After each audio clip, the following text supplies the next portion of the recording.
The FA Trophy semi-final first leg, Nantwich Town 2, Halifax Town 4. Article dated the 15th of March 2016. The Sharemen took one giant step towards the famous Wembley Arch with a 4-2 FA Trophy semi-final win over Nantwich Town. The match, only a first leg of two, was played out in front of the Weavers Stadium's biggest ever crowd of 2,078, and the game as a whole matched the big occasion for the hosts, the Dabbers. The Cheshire side, ninth in the Evo Stick Premier Division, have games in hand on many rivals, and with victories would still be in with a shout of making the end-of-season playoffs. The seventh tier of English football, familiar from a not-too-distant past for the supporters of the West Yorkshire side also. In the 10-11 season, the Sharemen romped to the league title with 5 games to spare, and with 98 points, finishing 19 points above second-place Colwyn Bay. Brackets, who also gained promotion through the playoffs, beating FC United of Manchester 1-0 in the final that year. In a verbal chant exchange between both sets of supporters just after half-time, Dabbers supporters questioned why Halifax had such a large following on the day and why many were not present for a Tuesday night league match in the same locale back in 2011. Nantwich supporters kindly reminded that they were demolished 6-0 that evening in response to their barracking. The subject surprisingly did not resurface again. Fortunately for the Sharemen, it did not take long to get a foothold in the game. In the third minute, a James Bolton long ball out from the right is met upfield by striker Jordan Burrow, who heads back to Wade Fairhurst, who plays in on a 1-2 on the floor. Burrow lays the ball off across the 18-yard box, right to left into the path of an advancing Scott McManus, whose left-footed first time shot drills the ball across and past Dabbers keeper Terry Smith's dive and into his bottom left-hand corner. The ex-Aston United stopper was left with little chance due to the ferocity of the shot. The goal was McManus's first of the season and 10th of his Halifax Town career. The Mancunian, also Town's current record appearance holder by a fair distance, making his 235th appearance in Cheshire. Nantwich, however, were a neat and tidy side, goalie Smith looking to distribute the ball short to his defence whenever possible, with number 7 for the Dabbers, Matty Casilo, providing more than a handful in midfield, and when attacking the Town backline out wide. The Sharemen on the whole, more than professional in dealing with Nantwich early on, Sam Johnson in the Halifax goal comfortable with his handling of the ball. In the 19th minute it was 2-0. A corner out on the left was swung in by Sam Walker, deep to the right. James Bolton headed back towards goal and Wade Fairhurst got his left foot up well to touch it past Smith. Fairhurst signed on the 6th of February on non-contract terms after release from Torquay United, opening his Sharemen account on this, his third appearance and first start for the club. Nantwich were still working hard to claw their way back into the match, with Casilo still taking centre stage for the Dabbers.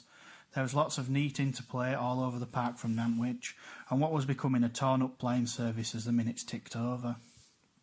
In the 40th minute, however, Sam Walker was put through, just outside the area, turning Dabbers number 5 Ben Harrison, who, as the last man, pulled Walker to the ground. Referee for the day, Graham Salisbury, saw the usually straight red card offence worthy of a booking on this occasion. One of the very few debatable decisions the Football League experienced man in the middle made. The resulting free kick taken by Walker was gathered up confidently by Terry Smith, who rolled it out quick to his left back, who started a break. The player on the left carried the ball out wide on the left until wide of the Sharemen's 18-yard box. After a tussle for the ball, it fell to the influential Casilo, who lay it off square 20 yards out into the path of Sean Cook, who struck low and hard and passed a rooted Sam Johnson into his bottom left-hand corner. The goal giving Nantwich that extra bite going into the half-time break. It was not to last, however.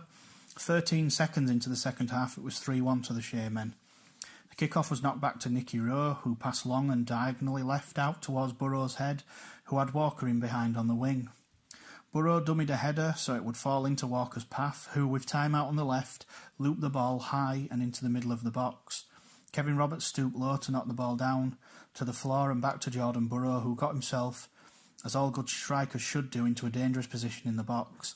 He hit the ball low into the bottom right-hand corner, giving Smith once more no chance with the effort. Town controlled proceedings from there, quelling any danger the Dabbers posed. On the hour, it was time for Fairhurst to make way for a young right winger, Josh MacDonald. Jim Harvey told reporters a few weeks since that he wished to feature the Teessider more in the squad, and MacDonald once again did not disappoint. Minutes after his arrival in the game, MacDonald weaved his way outright into the box and started cutting in from deep and past Nantwich number 3, Lewis Short. Short pulling MacDonald back in the process and conceding a penalty. Up stepped Burrow, who side-footed his shot low and to Smith's left, taking his goal tally to 16 for the season. Terry Smith on another day may have been able to turn it round the post, but on this occasion the ball just sneaked in around his hand. 4-1 after 63 minutes, many in the away following were all inquiring with one another the methods of transport and hotel to book for Wembley. But Nantwich had a few tricks left up their sleeve. Whether through complacency or not, it seemed thereon that Town simply could not keep hold of the ball for long periods, surrendering possession cheaply, with the Dabbers more than happy to profit from some slack work. In truth, the Shamen for the majority of the game, while being tight in defence, were wasteful with a lot of the ball. But when you've scored 4 goals, that pales into insignificance. Hamza Ben Sharif in the Town defence, getting to grips with Nantwich's tricky substitute Liam Shotton, who made himself big and awkward to play against. A man of the match performance from the Algerian, who under Harvey has improved leaps and bounds. Casilo was still seeing a lot of the ball and again making neat interplay possible with fellow teammates. On 77 minutes, the men from Cheshire profited from their late pressure. The corner swung in from the right was not cleared properly, with plenty of rebounds and deflections aplenty. The ball fell to that man Casilo, unmarked 12 yards out, who smashed it high into Sam Johnson's goal for 4-2. The ball now, for most of the last 10 minutes, was being hit long by the Shamen into corners for players to run the clock down. Josh MacDonald flashed a shot just outside the box on the right, and with the aid of a deflection, also nearly restored the Shamen's 3-goal cushion, but it curled and spanned just wide of Smith's left post. The whistle went and 4-2 it ended. Town 2 leagues above Nantwich with a 2-goal lead into the second leg this Saturday at the MBI Shea Stadium. And surely that should be enough to see the Shamen run out at Wembley Stadium on the 22nd of May for the first time in their 105-year history. It would certainly have been more comfortable at 4-1. The psychology of 4-2 and then the possibility of the Dabbers getting their first goal next makes for an interesting encounter, but Halifax hopefully have enough in the locker to see the tie out.